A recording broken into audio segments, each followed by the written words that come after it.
స్వామి. మీరందరూ కూడా మీడియా మిత్రులు, మీ అందరికీ కూడా నాకు నమస్కారాలు. నేను పూజ్య తత్వవిధానంద సరస్వతి స్వామి వారు, మీరు కూడా విని ఉంటారు. తత్వవిధానంద స్వామి వారి యొక్క అనుంగు శిష్యుడు. నేను వ్యాసాశ్రమానికి సంబంధించినటువంటి వ్యాసాశ్రమంలో పూజ్య విద్యానందగిరి స్వామి వారి యొక్క శిష్యుణ్ణి. మొదట వ్యాసాశ్రమంలో నేను అక్కడ స్వామివారి దగ్గర శిష్యుడిగా అయిన తర్వాత అక్కడ నుండి తర్వాత నేను ఉద్యోగం చేస్తూ ఇప్పుడు కూడా పనిచేస్తాను. ఇక్కడి నుంచి మళ్ళీ నేను వేరే ఉద్యోగం చేస్తూ వేరే ప్రదేశాలకు వెళ్ళి అక్కడి నుంచి మళ్ళీ తత్వవిధానంద సరస్వతి స్వామి వారి దగ్గర శ్రవణం చేస్తూ నేను ఉద్యోగానికి వాలంటరీగా రిజైన్ చేసి తర్వాత నేను భగవద్గీత తత్వాన్ని గురించి ప్రచారం చేయాలని, అదేవిధంగానే స్వామీజీ వారి వద్ద సన్యాస దీక్ష తీసుకోవాలని నిర్ణయం చేసుకోవడం జరిగింది.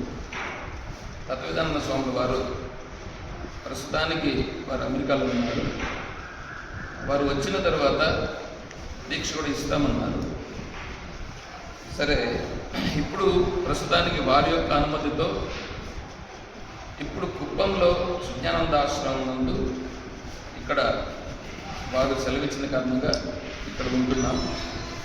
ఇక్కడ ఉంటూ ఇప్పుడు మనకేంటంటే భగవద్గీత అనేటువంటిది సార్వజనీనకమైనటువంటి గ్రంథం. అంటే ఒక మతానికో కులానికో సంబంధించినటువంటి గ్రంథం అయితే కాదు.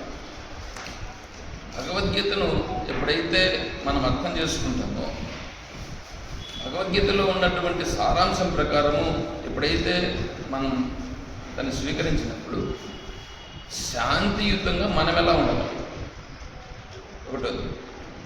తర్వాత నా చుట్టూ ఉన్నటువంటి సమాజం శాంతియుతంగా ఎలా ఉండగలదు, నేను నా చుట్టూ ఉండేటువంటి సమాజం శాంతియుతంగా ఉండటమే కాకుండా భగవంతుని యొక్క అనుగ్రహాన్ని ఎలా పొందగలం అనేటువంటి విషయాన్ని మనకు భగవద్గీత చాలా స్పష్టంగా తెలియజేస్తుంది. అందువలన భగవద్గీతలో ఉన్నటువంటి ఏ సారాంశం అయితే ఉన్నదో ఆ సారాంశాన్ని ప్రతి ఒక్కరూ తెలుసుకోవాలి అనేటువంటిది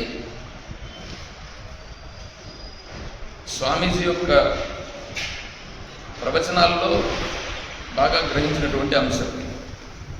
ఎవరైనా సరే కేవలం మానవులకు మాత్రమే కాకుండా దేవతలకు కూడా భగవద్గీత అనేటువంటిది ప్రబోధ గ్రంథం. కాబట్టి ఒక దేశానికో ఒక కులానికో ఒక మతానికో సంబంధించినది కాకుండా అన్ని దేశములకు అన్ని కాలములకు దేవతలకు సహితం ఆదర్శమైనటువంటి గ్రంథం, అందరికీ ప్రబోధం చేసేటువంటి గ్రంథం భగవద్గీత. అటువంటి భగవద్గీతను ఇప్పుడు మనకు మార్గశిర ఏకాదశి రోజు, మార్గశిర మాసం శుద్ధ ఏకాదశి రోజు భగవద్గీత పుట్టినరోజు. అంటే భారత యుద్ధం జరిగినప్పుడు అర్జునుడు యుద్ధం నేను చెయ్యనని చెప్పి తను ఎప్పుడైతే వెనుకడుగు వేశాడో అప్పుడు అర్జునుడు శ్రీకృష్ణ పరమాత్మను అడుగుతాడు, నేనేం చేయాలో నాకు అర్థం కావటం లేదు, నీవే నాకు శరణు, నాకు దిశానిర్దేశం చేయండి అని చెప్పి అడుగుతాడు. అలా అడిగిన సందర్భంలో శ్రీకృష్ణ పరమాత్మ అర్జునుడిని ఉద్దేశించి అప్పుడు గీతాచార్యుడుగా అవుతాడు. అంతవరకు శ్రీకృష్ణ పరమాత్మ శ్రీకృష్ణుడిగానే ఉన్నాడు. శ్రీకృష్ణుడు దేవుడు అనేటువంటి రూపంలోనే అక్కడంతా వ్యవహారం జరిగింది ఇంతవరకు. కానీ అర్జునుడు ఎప్పుడైతే నేను నీకు శిష్యుణ్ణి అవుతున్నాను, నాకు ఇక్కడ దిశానిర్దేశం చేయండి మహాప్రభు అని చెప్పి ఎప్పుడైతే ప్రార్థించాడో అప్పుడు శ్రీకృష్ణ పరమాత్మ గురువు యొక్క స్వరూపాన్ని పొంది గురువు రూపంగా తను బోధించడం జరిగింది. అలా గురువు రూపాన్ని స్వీకరించి గురువుగా ఉండి అప్పుడు అర్జునునికి దిశానిర్దేశం చేసినటువంటి మహానుభావుడు గీతాచార్యుడు అయిన శ్రీకృష్ణుణ్ణి రాధాకృష్ణుడిగా కంటే గీతాకృష్ణుడిగా చూచుటయే మన యొక్క ప్రధాన కర్తవ్యంగా ఉంది. అంటే రాధాకృష్ణుడిగా చూస్తే ఏమవుతుందంటే ఎంతసేపు అయినా కూడా రాధాకృష్ణుడితో ఎలా వ్యవహారం చేశాడు అనేటువంటివి వస్తాయి, కానీ మనందరి యొక్క మనస్సులో ప్రబోధం అనేటువంటిది జరుగుతుంది. కానీ గీతాకృష్ణుడు మనం ఎప్పుడైతే తీసుకుంటామో గీతాకృష్ణుడుగా మనకేం చేస్తాడంటే పరమాత్మ మనందరికీ కూడా తత్వాన్ని బోధిస్తాడు. ఆ తత్వాన్ని బోధించి మనలో ఉండేటువంటి సంశయాలను వాటన్నింటిని కూడా పటాపంచలు చేస్తాడు. ఇక్కడ ఈ భూలోకంలో మనిషిగా ఉన్నటువంటి ప్రతి ఒక్కరూ కూడా వాళ్ళకి ఏ సమస్యలన్నా ఉండనే కాక ఆ సమస్యలన్నీ భగవద్గీతలో వెళ్ళిపోతాయి. ధర్మ గ్రంథం, ధర్మానికి సంబంధించిన గ్రంథాలు చాలా ఉంటాయి, కానీ భగవద్గీత ధర్మ గ్రంథం.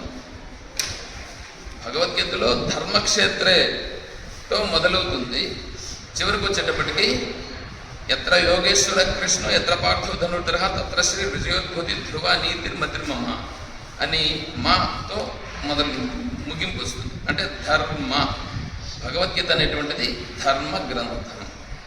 కాబట్టి ధర్మ గ్రంథాన్ని ప్రతి ఒక్కరూ తెలుసుకోవాలి అనే ఉద్దేశం చేత భగవద్గీతలో ఉన్నటువంటి ధర్మాలు అందరికీ ఆచరణీయం కాబట్టి భగవద్గీతను అందరూ తెలుసుకోవాలనే ఉద్దేశం చేత దాన్ని ఇప్పుడు చిన్నపిల్లలకి 14 సంవత్సరముల లోపు పిల్లలుగా ఉండేటువంటి వాళ్ళకి 12వ అధ్యాయం, అది 20 శ్లోకములతో కూడి ఉంటుంది. ఆ 20 శ్లోకములతో కూడి ఉన్నటువంటి 12వ అధ్యాయం పైన కంఠస్థ పోటీలు డిసెంబర్ 11వ తారీఖు బుధవారం రోజు మన సుజ్ఞానంద ఆశ్రమం నందు కంఠస్థ పోటీలు జరుగుతాయి. దాంట్లో పాల్గొన్నటువంటి వాళ్ళకి ప్రథమ, ద్వితీయ, తృతీయ బహుమతులు అందించడం జరుగుతుంది. ప్రథమ బహుమతిగా 3,116 రూపాయలు, ద్వితీయ బహుమతిగా 2,116 రూపాయలు, తృతీయ బహుమతిగా 1,116 రూపాయలు మనం ఇవ్వడం జరుగుతుంది. అదేవిధంగానే పెద్దలకు 15 సంవత్సరములు పైబడినటువంటి వాళ్ళు ఎవరైనా కావచ్చు, అది ఏ కులమైనా ఏ మతమైనా ఎవరైనా కూడా కావచ్చు, ఏ దేశం వాళ్ళైనా కూడా కావచ్చు, వాళ్ళు కూడా పాల్గొనవచ్చు. వాళ్ళు 13వ అధ్యాయం నుండి 18వ అధ్యాయం వరకు కంఠస్థ పోటీల్లో పాల్గొనవచ్చు.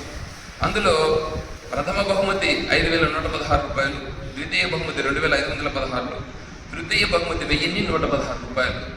ఇవి మనం ఇక్కడ ఇవ్వడం జరుగుతుంది. ఇవి రెండింటితో పాటుగా శ్రీమద్ భగవద్గీత జీవనయాత్ర మార్గదర్శి అనేటువంటిది ఇది 3వ కార్యక్రమం. దీంట్లో ఏమంటే భగవద్గీతను నేను ఇలా అర్థం చేసుకున్నాను, నా జీవితంలో ఇలా నేను పెట్టుకున్నాను, నా జీవితంలో ఇలా నేను భగవద్గీతను ఆచరిస్తున్నాను అని వాళ్ళు 10 నిమిషాలు వాళ్ళ యొక్క అనుభవాన్ని వాళ్ళు చెప్పవచ్చు. అలా చెప్పినటువంటి వాళ్ళల్లో దానిలో మళ్ళీ ప్రథమ బహుమతి 5,116, ద్వితీయ బహుమతి 2,516, తృతీయ బహుమతి 1,116 రూపాయలు ఇవ్వడం జరుగుతుంది. ఇది మనకు డిసెంబర్ 11వ తారీఖు 2024వ సంవత్సరం బుధవారం రోజు మార్గశిర శుద్ధ ఏకాదశి గీతా జయంతి సందర్భంగా జరుగుతుంది. ఆ విషయాన్ని ఇప్పుడు తెలియజేస్తున్నా. దయచేసి మీరు సమాజానికి మార్గదర్శకులు, కళ్ళు కాబట్టి మీ ద్వారా నేను ప్రార్థించేది ఏంటంటే అందరికీ తెలియజేయండి. తెలియజేసి అందరూ కూడా ఈ కార్యక్రమంలో పాల్గొని అందరూ శాంతి పొందాలని చెప్పి నేను కోరుకుంటూ విన్నవించుకోవచ్చు.